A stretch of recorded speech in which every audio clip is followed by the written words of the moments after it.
still playing store on the internet? Dad laughed at Christmas dinner, holding up his wine glass like he was making a toast. Mom sighed from across the table. Seriously, Morgan. When are you going to get a real job? My sister Bethany flipped through Fortune magazine half listening. Then she froze. Her face went completely white. Oh my God, she whispered. Oh my God. The magazine fell from her hands. Entrepreneur of the Year. How she built a $4.2 billion empire. The presents stopped being opened. I was 8 years old when I learned that Bethany could do no wrong. She'd gotten a C+ on her math test, but Mom framed it anyway. You tried so hard, sweetheart. Meanwhile, I'd brought home straight A's and a note from my teacher about my science project winning the district competition. Dad glanced at my report card for exactly 3 seconds. Good. Now go set the table. Bethany was 3 years older, confident, beautiful in that effortless way that made everything she did seem important. I was the quiet one, the one who spent hours in my room reading business magazines I'd bought with my allowance. At 10 years old, I was studying logistics models. At 12, I was teaching myself basic coding. Morgan's in her room again, Mom would say, like it was a character flaw. Bethany's at volleyball practice with actual friends. When I was 15, I started my first online business. Nothing fancy. I bought wholesale jewelry, photographed it nicely, and sold it on early marketplace platforms. I made $3,200 in 6 months. I was so proud. I showed my parents the bank statement. Dad barely looked up from his newspaper. Internet money isn't real money, Morgan. When you get a real job at a real company, then we'll talk about success. Bethany was 17 then, already dating the son of Dad's business partner. That's cute, she said, not meanly, but with that particular kind of dismissal that somehow hurt worse than cruelty. Like a lemonade stand, but online. I stopped showing them anything after that. When I was 19 and in college, I built my second business. A dropshipping operation focused on sustainable home goods.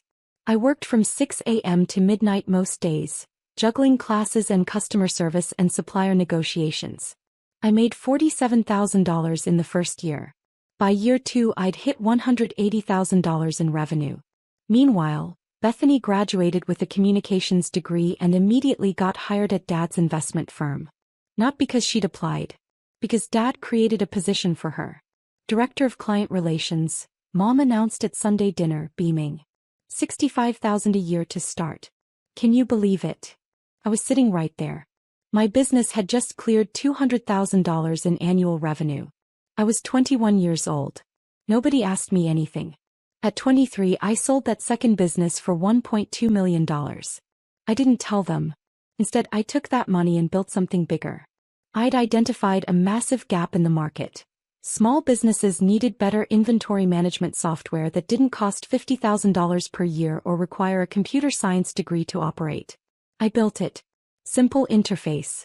Powerful backend. Subscription model at $79 per month that could scale to $299 for larger operations. I called it inventory flow. The first year we had 340 clients. Year 2, 2,800 clients. Year 3, 18,000 clients. By year 5, we had 94,000 active subscribers across 47 countries. I'd brought on a development team, a sales director, customer success managers. We'd raised zero outside capital. I owned 100% of the company. The business was valued at $340 million. I personally took home $15 million per year in distributions after reinvestment and salaries. I was 29 years old. My parents still thought I played store on the internet. I'd learned to keep my answers vague. How's work? They'd ask at obligatory family dinners. Fine. Busy. Still doing that online thing? Yes. They'd nod, bored already, and turn to Bethany. Tell us about the Henderson account. Bethany had recently made junior partner at Dad's firm. She'd bought a BMW. She'd gotten engaged to Trevor, who worked in medical device sales and wore expensive suits. Their wedding was set for June at the country club, $85,000 budget, fully funded by our parents. When I'd gotten quietly married to James 2 years earlier, a simple ceremony at a vineyard we'd rented for the weekend, I hadn't even told them until 3 weeks later. You got married? Mom's voice on the phone was flat. To that programmer you were seeing? Software architect, I'd corrected quietly. Yes. Well, I suppose congratulations are in order. She'd sounded like I'd told her I'd bought new dish towels. James was perfect for me. Calm, brilliant, understood the business because he'd built his own successful cybersecurity consulting firm. His company revenue was around $8 million annually. Combined, we were doing exceptionally well. My parents had met him twice. Both times, Dad had asked him if he'd ever considered a real corporate position. The invitation to Christmas dinner had come via group text. Mom, family dinner December 24th, 6 p.m. Bethany and Trevor have big announcement. Bethany, can't wait for everyone to celebrate with us. Party popper. Dad, proud moment for the family. I typed back, I'll be there. Nobody responded. When James and I arrived at my childhood home, Bethany's BMW was already in the driveway, along with Trevor's Lexus. My Tesla, which I'd bought without fanfare 2 years ago, looked almost too understated next to their vehicles. Inside, the house smelled like Mom's signature prime rib. The dining room table was set with the good china. Bethany and Trevor were already seated, both holding champagne flutes. Morgan. Bethany stood to hug me, and it was warm, genuine even. We weren't enemies. She'd never been cruel on purpose. She just never looked past what our parents had decided about me. You look good. James, good to see you. Dad shook James's hand with that firm grip he used to establish dominance. Still doing the computer security thing? Yes, sir, James said evenly. Business is strong. Good, good. Dad had already lost interest. Bethany, show them the projections you put together for the Whitmore account. We sat.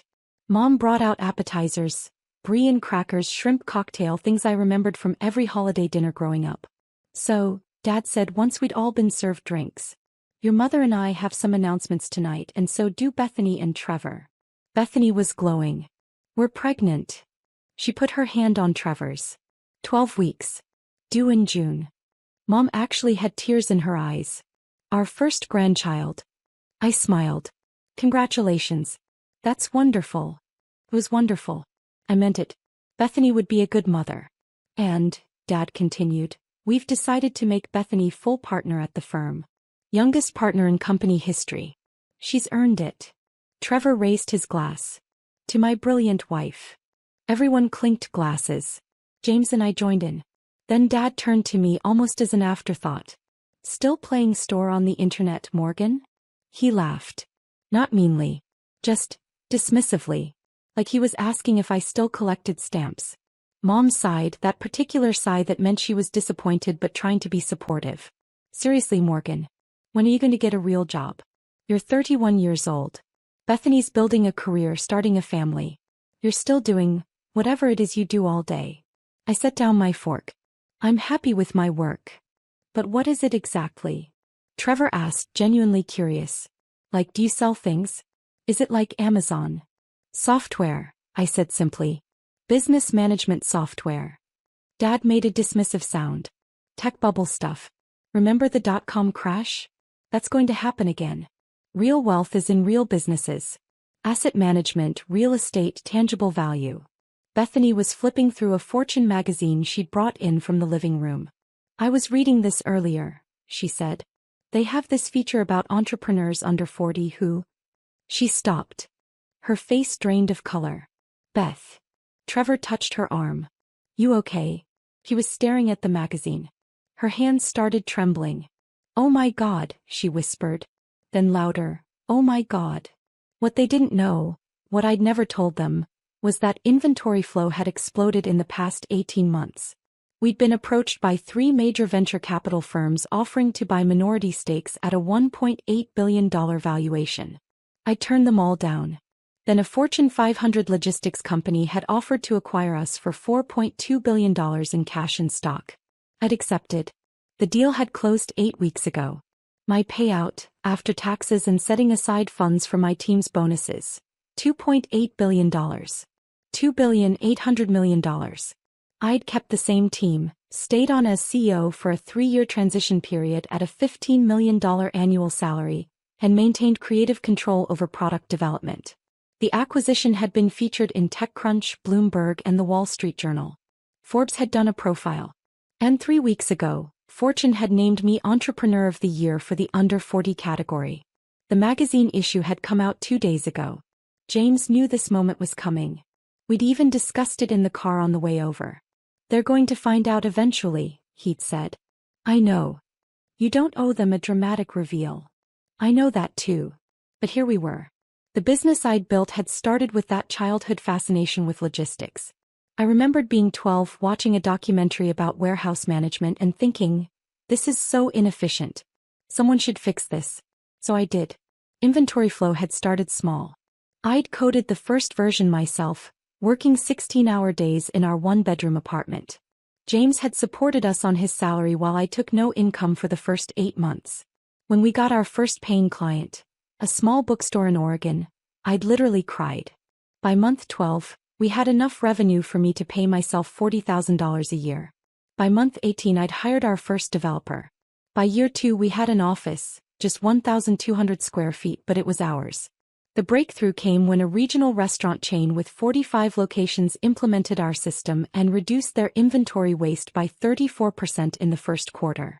They'd posted about it on social media. Within a week we had 200 demo requests. I'd scaled carefully.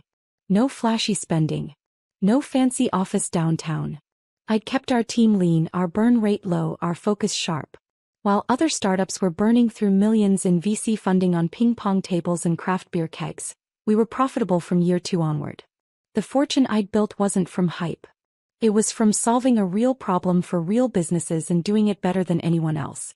My team was 53 people. I knew all their names, their kids' names, their career goals. When the acquisition went through, I'd structured the deal to include $94 million in retention bonuses for them. Everyone who'd been with the company for more than 2 years became a millionaire. Our receptionist, who'd been with us since year 1, got $2.3 million. The acquiring company CEO had told me in the negotiation, we're not buying the software. We're buying your methodology and your team's culture. Don't change what works.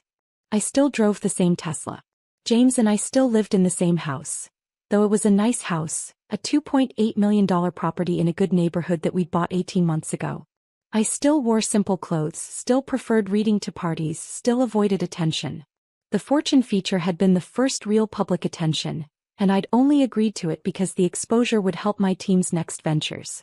The interview had been straightforward. They'd asked about my methodology, my philosophy, my background.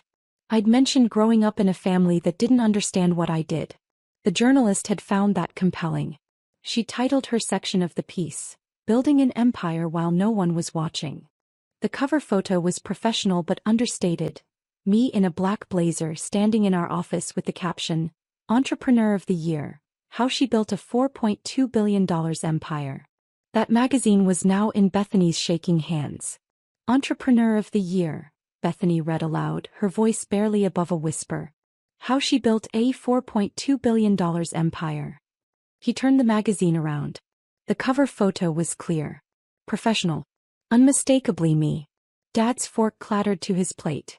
Mom's hand went to her throat. Trevor leaned forward. Is that Morgan? Bethany's voice cracked. This is you. You sold your company for $4.2 billion. I took a sip of water. The article is well researched. You. Dad stood up from the table. You sold a business for $1 billion with AB. The acquisition closed in October, I said calmly. It was in the Wall Street Journal. Mom's face had gone completely pale.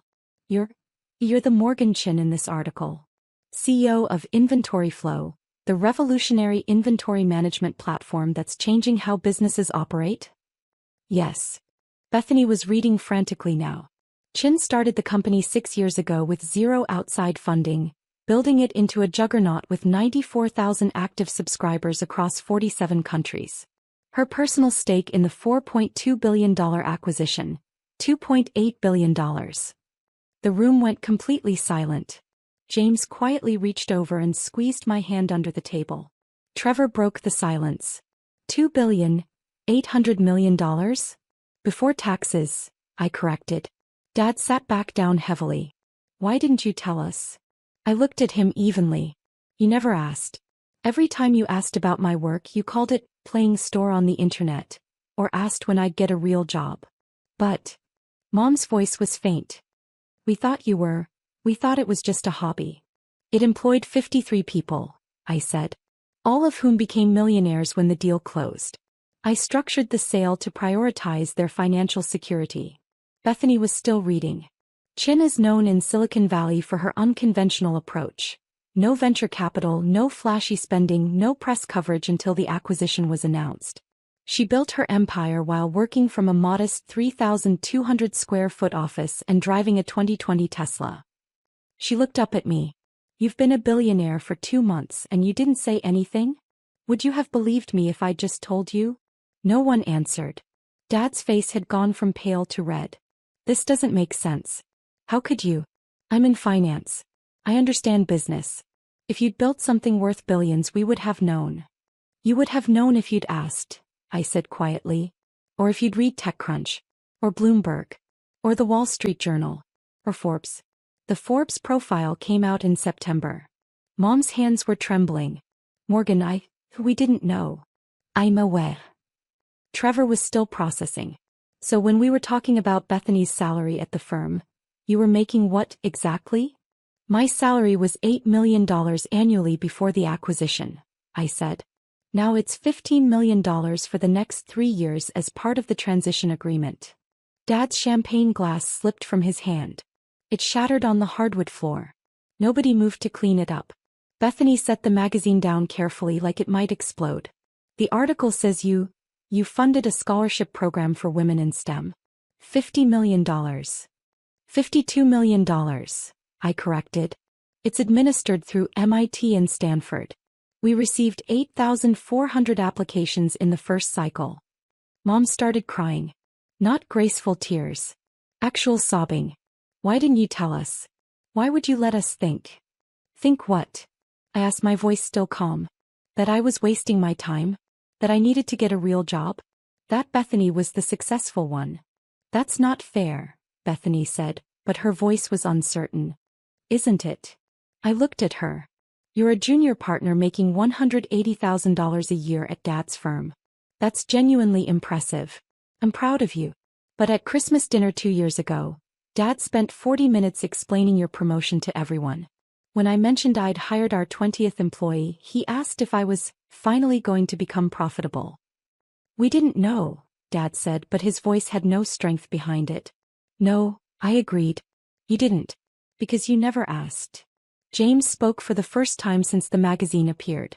The article mentions that Morgan's parents were unaware of her success until the acquisition was announced. The journalist asked Morgan about that. Do you want to know what she said? Everyone stared at him. She said, I built my business for myself, not for external validation. The people who needed to know. My team, my clients, my husband, they knew. That was enough. The silence that followed was absolute. Then Mom's phone buzzed on the table. She glanced at it reflexively. Her face went even paler, if that was possible. It's Catherine Henderson, she whispered.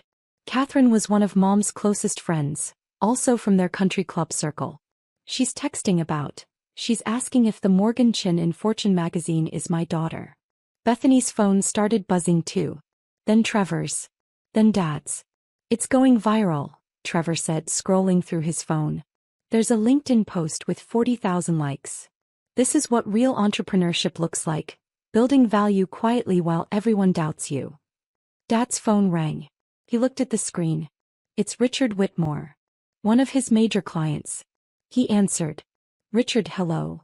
We could hear Richard's booming voice through the phone. Jim, just saw the Fortune article.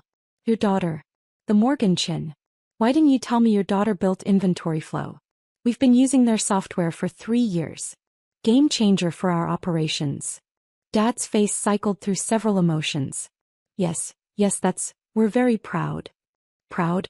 Jim, you should have been shouting it from the rooftops. I'm telling everyone at the club tomorrow. We need to do lunch. I want to pick your brain about the industry. Must run in the family, that business sense. Dad hung up slowly. He wants to have lunch, he said blithely. To talk about business sense that runs in the family. The immediate consequences began within hours. Mom's phone didn't stop ringing. Every friend, every country club acquaintance, every distant relative. all calling to congratulate her on having such a successful daughter. I don't know what to tell them, Mom said, still crying. Everyone's asking why we didn't mention it. Nancy Pritchard said she read the article and it mentioned we didn't know. She asked if we were estranged. Are we? I asked simply. No one answered. Dad's phone was worse. Business contacts, golf buddies, everyone. And beneath the congratulations was a question they didn't ask but clearly wondered. How did you not know? Bethany was sitting very still. Trevor, she said quietly. We should go. Beth, I said. She looked at me. Congratulations on the baby. Genuinely. That's wonderful news. Her eyes filled with tears. Morgan, I didn't know. I swear if I'd known. I know, I said. And I did. Bethany had never been deliberately cruel. She just never questioned the family narrative. They left 20 minutes later. James and I stayed mostly because we wanted to make clear that this wasn't a dramatic exit. This was just the truth finally visible. Dad sat at the table, the Fortune magazine open in front of him. The article mentions you started this when you were 23. Yes. We thought. I told you it was a phase. You did. Morgan. His voice cracked. Why didn't you tell us? I considered my answer carefully. At first because I wanted to prove I could do it. Then because you'd made it clear you weren't interested. By the time it became something worth mentioning, I'd built a life where your opinion didn't define my success. Mom flinched. That came out harsher than I meant it, I said. But it's true. I built this for me. Not to prove anything to you. Not to earn your approval. Just because I saw a problem and wanted to solve it. The article says you turned down venture capital, Dad said, still reading. Multiple offers. $1.8 billion valuation. I didn't want to answer to investors. That's. He looked up. That's actually smart business. I know. The escalating consequences came over the next week. Dad's business partner called him, excited about Bethany's connection to me through the family. We should leverage this. Get Morgan to speak at our investor conference. Dad had to explain that his daughter wasn't taking his calls. Because after that Christmas dinner I'd set boundaries. I'd sent a family email, carefully worded. I love you all, but I need time to process the family dynamics that have been in place for most of my life. I'm not angry. I'm not punishing anyone. I'm simply protecting my peace. When and if I'm ready to rebuild our relationship, I'll reach out. I need you to respect this boundary. Mom had called 17 times the first day. I didn't answer. Dad had shown up at my office. My assistant, following my instructions, had politely told him I was unavailable and offered to schedule a meeting for 4 weeks out. He'd left shell-shocked. Bethany had sent a long text message. Morgan, I'm so sorry. I never realized. I was so caught up in my own life that I didn't see yours. The baby news, I want you to be part of this. Not because of who you are or what you've accomplished, but because you're my sister. When you're ready, I'm here. I'd appreciated that. I'd sent back. Thank you. I need some time, but I do want to be part of the baby's life. Let's talk in January. The final consequences manifested when the social embarrassment became complete. Dad's golf club friends kept asking about me. One of them had been at a conference where I'd given a keynote speech 3 months ago. Your daughter is brilliant. That speech about sustainable growth strategies. I took 20 pages of notes. Dad hadn't known I gave keynote speeches. Mom's book club had started reading business biographies. Someone brought in a recent biography about female entrepreneurs. I had a chapter. Your daughter is in this, they'd said. Did you know she mentors young women in tech? Mom hadn't known that either. The worst came when Dad's firm landed a major client, a tech company looking to expand. They specifically requested to work with Dad because his daughter revolutionized their industry, and they wanted that family business perspective. In the meeting, the client had asked, so what's it like having Morgan Chin as a daughter? Do you consult with her on our tech strategy? Dad had to admit he had no contact with me. The client had looked uncomfortable. The deal nearly fell through. 6 weeks after Christmas, I agreed to meet Mom for coffee. She came alone. She looked smaller than I remembered, older. She'd been crying, I could tell. Thank you for seeing me, she said. I nodded. I've been thinking, she started, then stopped. No. I've been doing more than thinking. Your father and I have been in therapy. Individual and couples. That surprised me. Okay. The therapist asked me why I thought Bethany was more successful than you. Mom's voice was steady but pained. I told her all of Bethany's accomplishments. The therapist asked what you'd accomplished. I realized I couldn't answer. Not because you hadn't accomplished anything but because I'd never asked. I sipped my coffee. Morgan, I don't expect forgiveness. I don't expect you to suddenly want family dinners again. But I need you to know that I see it now. How we treated you. How we dismissed everything you worked for. How we made you feel invisible in your own family. I appreciate that, I said quietly. The Fortune article mentioned your scholarship fund. $52 million. When I read that, Morgan, that's more than our house is worth. More than your father's made in his entire career. And you just gave it away. It's money that can change lives. Women who wouldn't otherwise have access to education in STEM fields. That felt important. Mom's eyes filled with tears. You're a better person than I taught you to be. I shook my head. You taught me resilience even if you didn't mean to. You taught me to build something for myself, not for external validation. Those aren't bad lessons. But we should have seen you, she whispered. We should have asked. We should have known. Yes, I agreed simply. You should have. We sat in silence for a moment. What happens now? Mom asked. I don't know, I said honestly. I'm not cutting you out of my life. But I'm also not pretending the past didn't happen. I've built a life I'm proud of with people who see me clearly. James, my team, my chosen family. That's my foundation. You and Dad and Bethany, you can be part of my life but you're not the center of it anymore. She nodded slowly. That's fair. Bethany texted me yesterday. She's having a girl. She told me. Mom managed a small smile. She wants to name her Morgan. Middle name. That caught me off guard.